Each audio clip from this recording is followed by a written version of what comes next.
As a native Southern Californian, raised in the hot, deserty valley climate of Los Angeles, I am often asked if I miss the weather.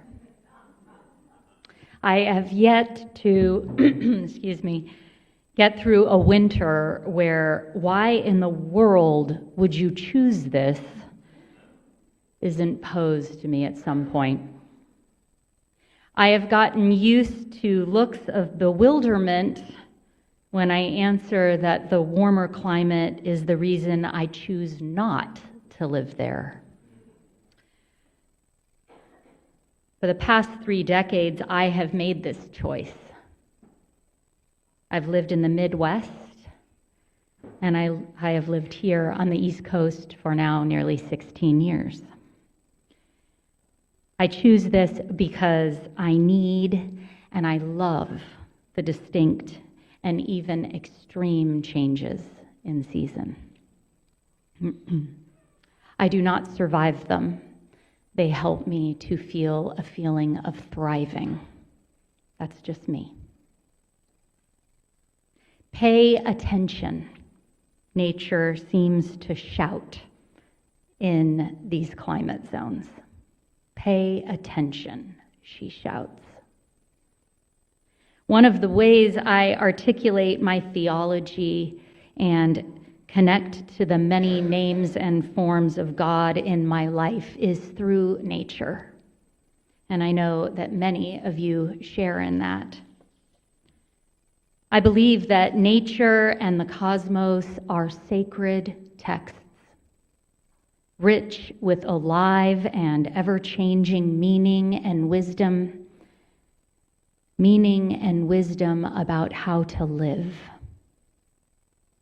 They teach me about how to be in relationship with myself, how to be in relationship with others, how to understand time, work, aging, how to understand rest, how to have faith, be hopeful, and also how to contend with despair and tragedy and death.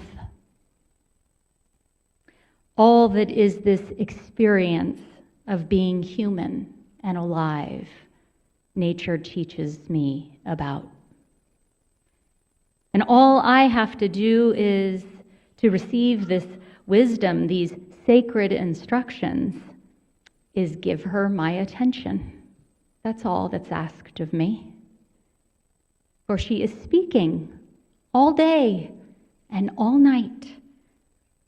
A free of charge, healing, spiritual retreat center with guaranteed results open 24/7. Every day, this invitation and choice is on the table to either pay attention to these teachings, ignore them, or, as most of us do, simply live on sleepy, distracted autopilot. This is in part why those more obvious, flashy, in-your-face seasons appeal to me. I need them to nudge me out of sleep mode. They really get your attention. Tomorrow, as Kyle said at the top of worship, is the autumn equinox. This is where we accept that summer has come to an end and fall has begun. I've noticed, maybe you have too, for weeks now, a dulling of those spring green leaves. Remember when they were so bright in May? Some are already showing signs of reds and oranges and yellows. The shortened hours of sunlight and cooler temperatures have signaled the trees and plants to stop producing chlorophyll, something that they've been pumping and pumping out steadily all spring and summer. They know that this can't keep on, or they will die. And they don't just stop producing it, they actively reabsorb and suck the nutrients and energy from their little beloved leaves, which are beautiful as the fall colors are dying before our eyes. They take back these nutrients. And then a special layer of cells form between the leaf and the branch, literally creating a protective seal so that none of that precious reabsorbed energy is wasted. And this seal off causes the leaf to separate and fall off. Ah, the tree might say. Ah. What a wonderful set of sacred instructions about healthy boundaries, don't you think?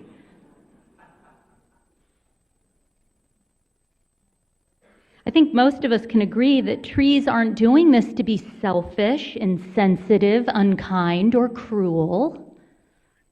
As we bag up all those leaves, we aren't feeling bad for them for being abandoned or rejected.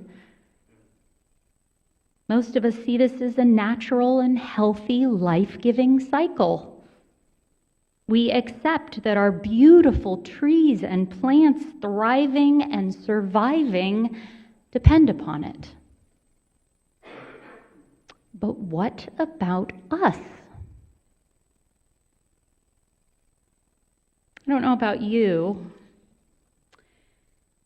but in my family, who did the best they could with the instructions they were given, in my family, setting clear boundaries that had to do with any form of personal thriving was seen as being uncaring and even disrespectful. Maybe some of you can relate. I also got messaging about boundaried people being too sensitive, high maintenance, or, and this is a particularly abhorrent description for women, too emotional. Yeah, that's real. I learned to place a lot of value on the stiff upper lip. Thank you, English ancestors. I'm ready to put that one to rest, though, now. This is a character trait that my family celebrated. The storied heroes in my family, they pushed through without complaint, and definitely without rest.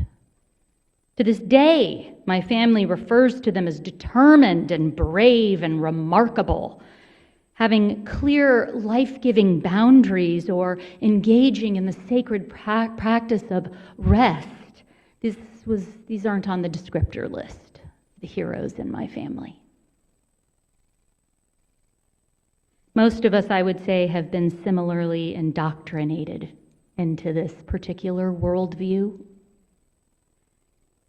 Many of you have been rewarded and lauded in school for embodying this.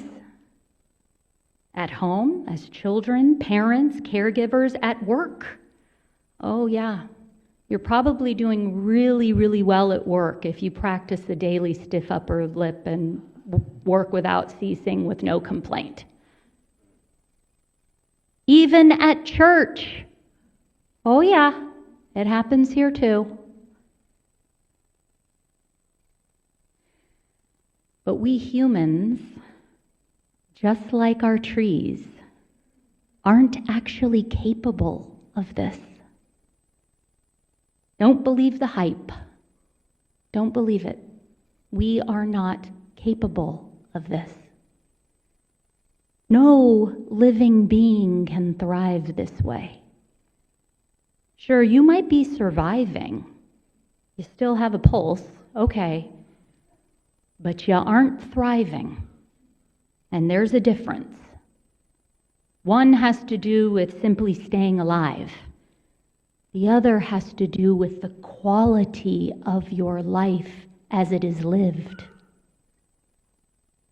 I'm just going to say that again. Even I need to hear it again. Surviving has to do with staying alive. Thriving has to do with the quality of life lived.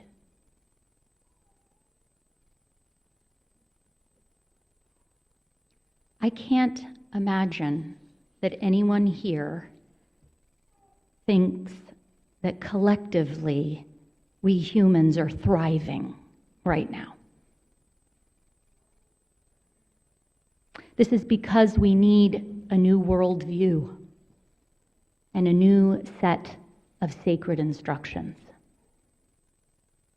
I believe the great call of our time, this moment, is about getting conscious, waking up to the truth about who we are and how we are, really. Nature, the cosmos, they offer us a mirror. One need only contemplate how we treat her to understand how most of us treat and even feel about ourselves, let alone one another. And she also continues to clang her blessed bells about a different way. Try this. Listen. Look, she says. 1,000,000 sacred teachings and instructions about how to heal and thrive and live right in front of our faces. Something I've learned from nature is that my healing, my well-being, and my body, they are sacred. And it's my responsibility as the steward of this holy site, no one else's, to safeguard and protect this. And every day I have to be courageous and fierce about delineating what I will and won't do, allow in or not allow in, accept or reject. If I don't do this, someone else will set the terms for my well-being and my thriving. No, I set the terms. You set your terms. This daily discernment and flexibility for boundaries and limits should be porous and movable. Just make sure you're the one moving them and not someone else. This daily discernment about who I am, how I am, and what I need to thrive, when I do this consistently, a wonderful, life-giving, nutrient-rich energy floods my system and floods my life, and it gives me what I need to face what is in front of me, which is real and harsh and hard. Like those bitter, bitter, painful winters. But this isn't all of it. For we also can't thrive as free-floating singular selves. We are relational beings. Connection and belonging, interdependence, mutuality, reciprocity. It is a part of our health too. Why does our tree kill off her leaves and create a literal cell boundary that forces all of them to drop to the ground? Why?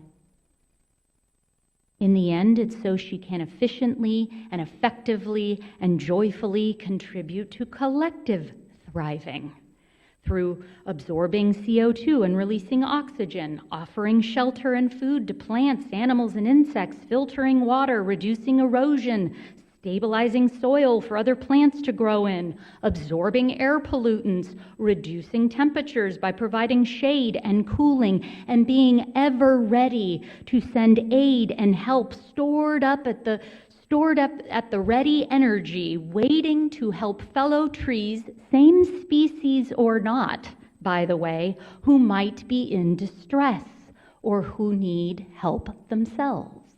That is why. This complex and stunning ecosystem and yearly life-giving cycle, not every 10 years, every year, every 5-6 months, literally embodies beloved community. The belief that all are entitled to thrive. And my friends, this isn't built and practiced through the sacrifice of one's own thriving. And it's certainly not built and practiced at the sacrifice of another's.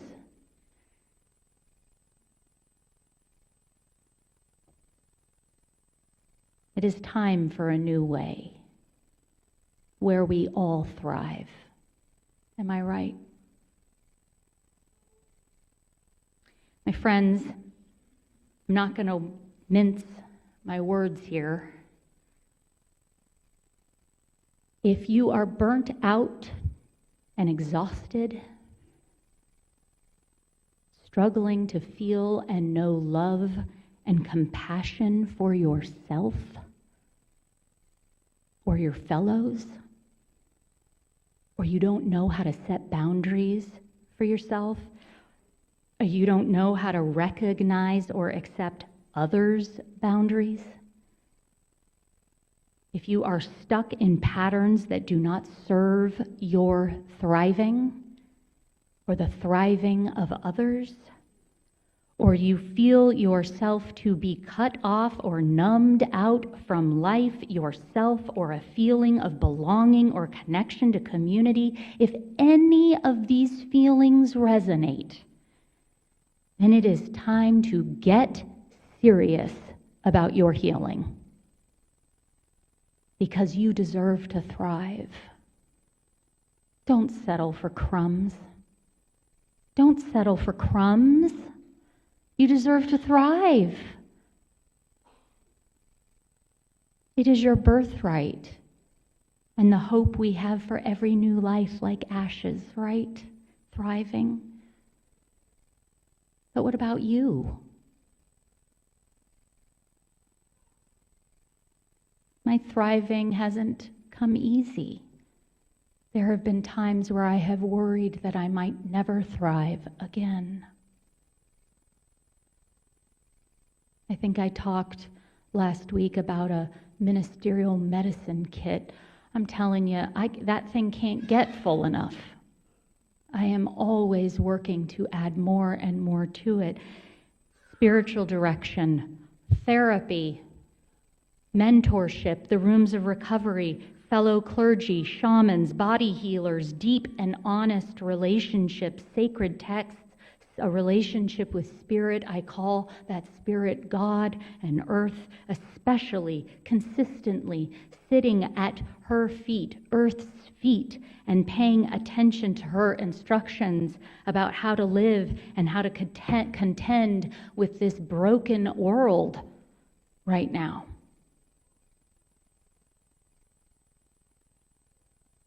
And isn't this why you are all here?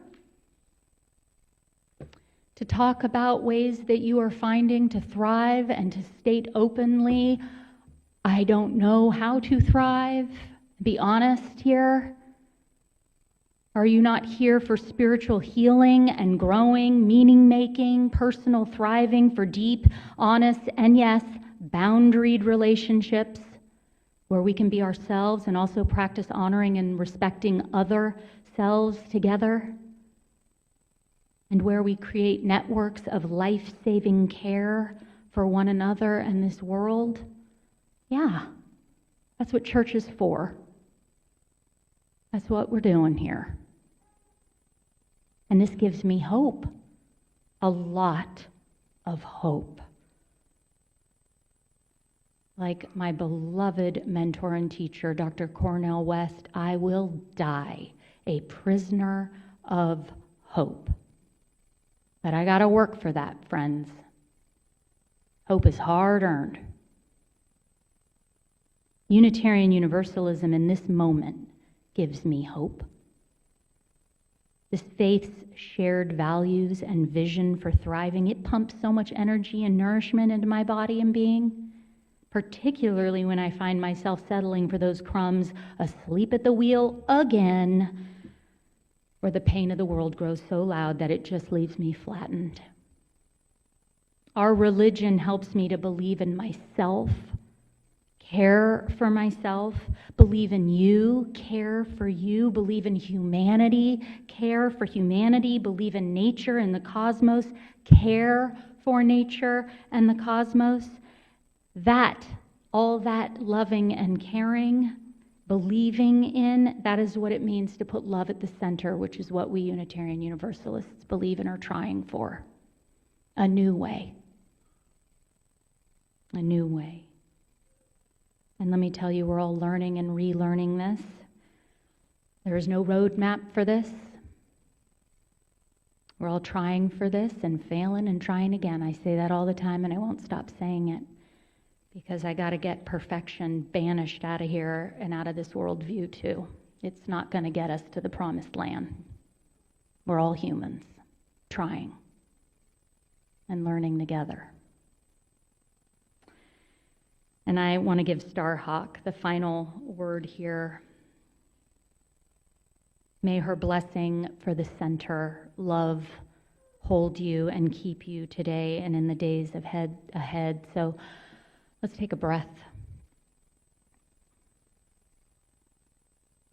Receive this.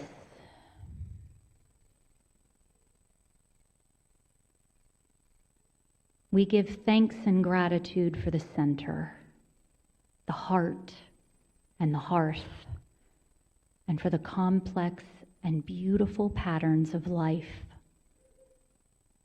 We give thanks for the flow of sap through branches, water through rivers, blood through our veins. Thanks for the spiral vine and the sunflower, the daisy and the dandelion, the sunburst and the star. We bless the random element that brings freedom into the pattern and thank the weaver of the web of life for teaching us that all is interconnected. May we be aware of our patterns, able to change those that do not serve us, and to cherish and strengthen those that do. May the cycles of the moon's and the sun's journeys through the year help us remember that light arises from dark, rebirth from death. Blessings on the cycles, the patterns, and the center. Blessings upon you. Amen.